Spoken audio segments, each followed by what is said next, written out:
ഇപ്പൊ ചിദംബരം ഇനിയിപ്പോ ഒരു സിനിമ സംവിധാനം ചെയ്യണമെങ്കിൽ ആര് വെച്ച് പടം ചെയ്യണം എന്നാണ് ഒരു ആഗ്രഹമുള്ള, അങ്ങനെ ഒരു ഡ്രീം ഉണ്ടോ? മമ്മൂട്ടി, മോഹൻലാൽ ഉറപ്പായിട്ടും കഥ ഉണ്ടെങ്കിൽ പറയാം. ഞാൻ കഥയ്ക്ക് മോഹൻലാലിനെ പറ്റി പറഞ്ഞപ്പോഴാ നിങ്ങളുടെ ഡ്രീം പ്രോജക്റ്റ് എന്തായിരിക്കും? ഇല്ല, അങ്ങനെയൊന്നുമില്ല. ഞാൻ എൻ്റെ അടുത്തൊരു സിനിമയുടെ ശ്രമത്തിലാണ്. എൻ്റെ കാസ്റ്റിംഗ് ഒക്കെ ആയി വരുന്നേ ഉള്ളൂ. വളരെ പ്രതീക്ഷയോടെയാണ് ആരാധകർ കൺഫേം ലാലേട്ടനെ വെച്ചൊരു പടം ഉണ്ടാകട്ടെ ഉടനെ തന്നെ. ഉടനെ പ്രഖ്യാപിക്കും? ഇല്ല, അങ്ങനെയൊന്നുമില്ല.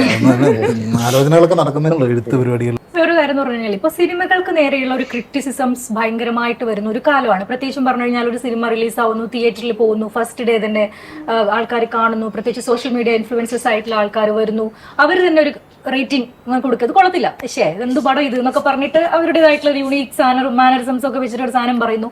അത് ശരിക്കും പറഞ്ഞു കഴിഞ്ഞാൽ ഒരു സിനിമ ഇൻഡസ്ട്രീനെ അല്ലെങ്കിൽ ഓഡിയൻസിനെ അത് എഫക്ട് ചെയ്യുന്നതായിട്ട് തോന്നിയിട്ടുണ്ടോ? ഇല്ല, ഞാൻ അങ്ങനെ വിശ്വസിക്കുന്നില്ല ഒരു കാര്യത്തും. ഞാൻ സിനിമ നല്ലതാണെങ്കിൽ ആരെന്ത് മോശം പറഞ്ഞാലും സിനിമ ഓടും. ഒരു സിനിമ മോശം പടമാണെങ്കിൽ ആരൊക്കെ എത്ര പൊക്കി പറഞ്ഞാലും ആരൊക്കെ പറഞ്ഞാലും സിനിമ ഓടത്തുമില്ല.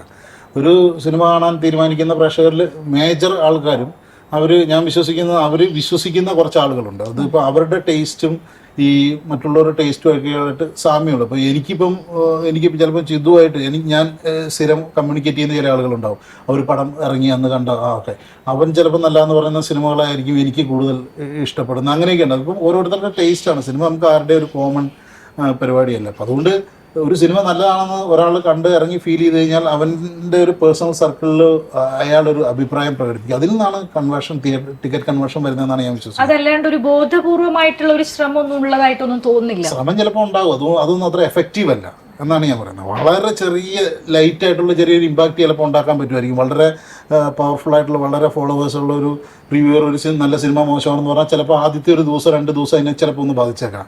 അല്ലെങ്കിൽ വളരെ ഇങ്ങനെ ഫോളോവേഴ്സുള്ള ഒരു മോശം പടം നല്ല എന്ന് പറഞ്ഞാൽ ചിലപ്പോൾ ഒരു ദിവസം ചിലപ്പോൾ കുറച്ച് പേര് ഒന്ന് കണ്ടേക്കാം. പക്ഷേ അതിൽ കൂടുതൽ അതിനെ കൺട്രോൾ ചെയ്യാനൊന്നും പറ്റത്തില്ല.